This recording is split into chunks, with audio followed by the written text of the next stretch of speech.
Hello friends, I'm Bhavna Sharma. Welcome back to my channel English Learning Hub where we learn English through Hindi. So before starting my video, as I always say, if you are new on my channel and you haven't subscribed to my channel yet, so please subscribe to it and hit the bell icon right next to it. And also give me a thumbs up so I know that you want me to make more English videos.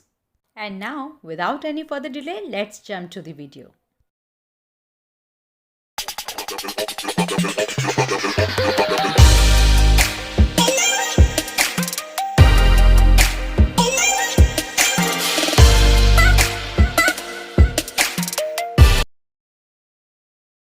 So friends, I made this another video which is based on errors in the use of nouns. So दोस्तों, अक्सर अपनी daily routine में हम जो sentences बोलते हैं, जो बातें करते हैं, उनमें हम अक्सर माइनर सी मिस्टेक कर देते हैं, जो कि अगर देखा जाए तो सामने वाला इग्नोर भी कर सकता है। बट मुझे ऐसा लगता है कि अगर आप इन बारीक चीज़ों पर ध्यान देंगे तो आपकी इंग्लिश की वोकैबलरी में इम्प्रूवमेंट हो सकती है। ये बहुत ही माइनर सी मिस्टेक्स होती हैं जो आसानी से पकड़ में नहीं आती हैं। पर अगर इंग्लिश में आप अपनी पकड़ अच्छी करना चाहते हैं, अपनी वोकैबलरी को इम्प्रूव करना चाहते हैं, तो आपको इन माइनर मिस्टेक्स पर ध्यान देना होगा। तो चलिए देखते हैं वो कौन सी माइनर मिस्टेक्स हैं जो अक्सर हम अपनी डेली रूटीन में सेंटेंसेस बोलते वक्त करते हैं। पर आपके साथ सेंटेंसेस को शेयर करने से पहले मैं एक रूल शेयर करना चाहती हूँ। दोस्तों, जब भी आप रुपीज़, डज़न, माइल, ईयर या फुट को किसी सेंटेंस में यूज़ करते हैं तो उसे हमेशा आप सिंगुलर में ही यूज़ करें, सिंगुलर फॉर्म में ही यूज़ करें। प्लूरल फॉर्म में आपने उसे यूज़ नहीं करना है। वो इसीलिए क्योंकि जब भी ये शब्द किसी संख्यावाची शब्द के बाद आते हैं तो हम इसे हमेशा एक वचन यानी कि सिंगुलर फॉर्म में यूज़ करते हैं।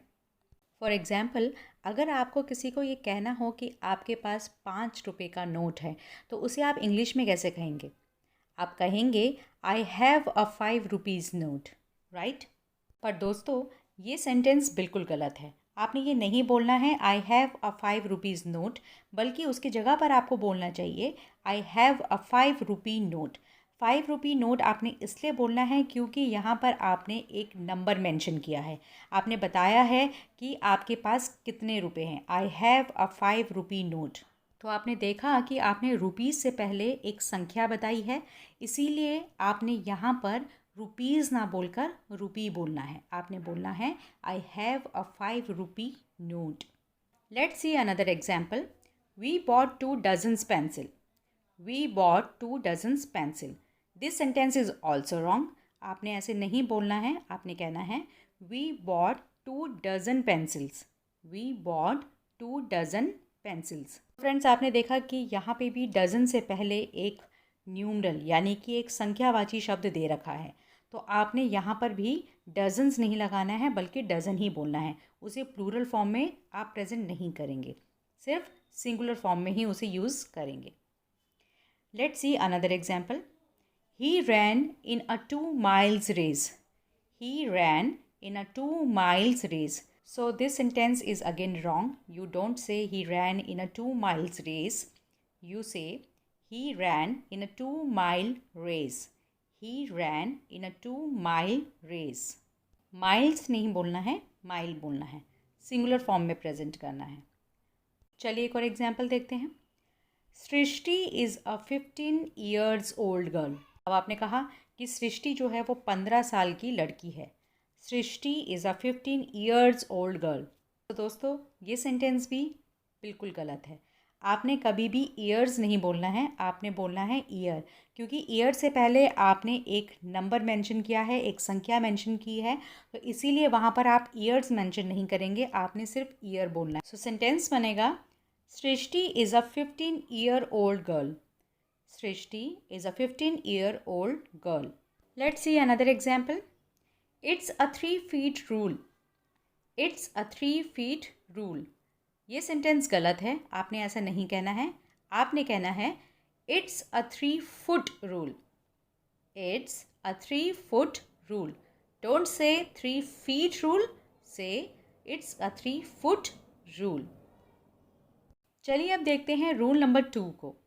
दोस्तों, अगर आपको किसी सेंटेंस में फिश, डियर, शीप या फिर कैटल इन शब्दों का यूज़ करना पड़े तो इन्हें भी आप कभी भी प्लूरल फॉर्म में यूज़ नहीं करेंगे, हमेशा सिंगुलर फॉर्म में यूज़ करेंगे।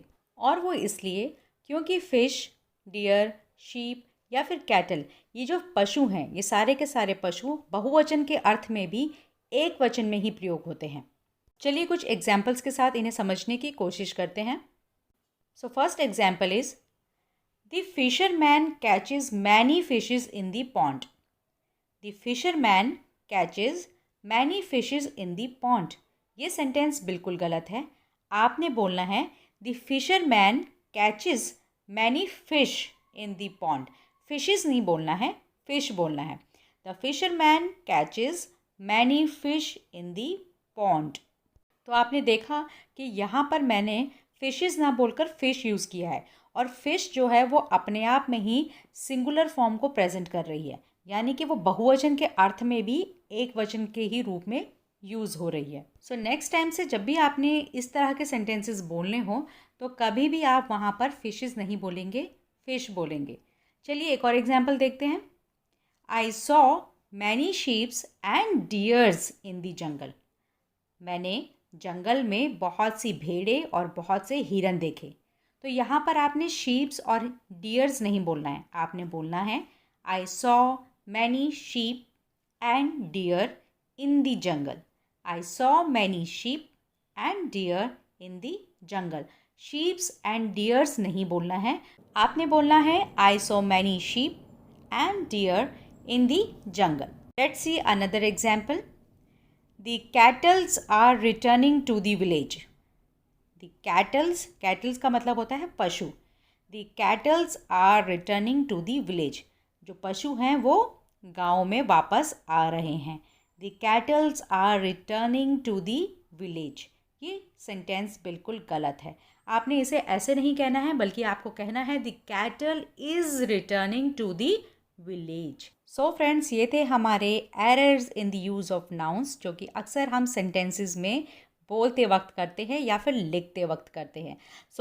अगर आप लोग ये रूल अच्छे से याद कर लेंगे जो आज मैंने आप लोगों के साथ इस वीडियो में शेयर किए हैं, तो फिर आप कभी भी इंग्लिश बोलते वक्त कोई भी मिस्टेक नहीं करेंगे। क्योंकि कुछ नाउन्स ऐसे होते हैं जिन्हें हम कभी भी प्लूरल फॉर्म में कन्वर्ट नहीं करते हैं, वो हमेशा सिंगुलर फॉर्म में ही रहते हैं। वो कौन कौन से नाउन्स हैं जो कि कभी भी प्लूरल में कन्वर्ट नहीं होते हैं, उन्हें आपने याद करना होगा, और याद करने के सिवाय आपके पास कोई और ऑप्शन नहीं है। आज की वीडियो में जितने भी सेंटेंसेस मैंने आपके साथ शेयर किए हैं वो बहुत ही कॉमन सेंटेंसेस हैं जो अक्सर हम लोग एक दूसरे के साथ बोलते हैं या फिर कहीं ना कहीं पढ़ते हैं, सुनते हैं। तो इन सब नाउन्स को जब आप एक बार याद कर लेंगे कि वो कौन से नाउन हैं जिन्हें हम कभी भी प्लूरल में कन्वर्ट नहीं करते हैं और एज ए सिंगुलर फॉर्म में ही सेंटेंसेस में हमेशा यूज़ करते हैं, तो आप कभी भी सेंटेंसेस बनाते वक्त गलतियाँ नहीं करेंगे। So friends, that's all for today. I hope you like this video. If you found this video helpful and useful, so please like and share this video with your family and friends. And don't forget to subscribe to my channel English Learning Hub so that you get all the notifications for my upcoming videos on time. Till then, bye-bye. Happy learning.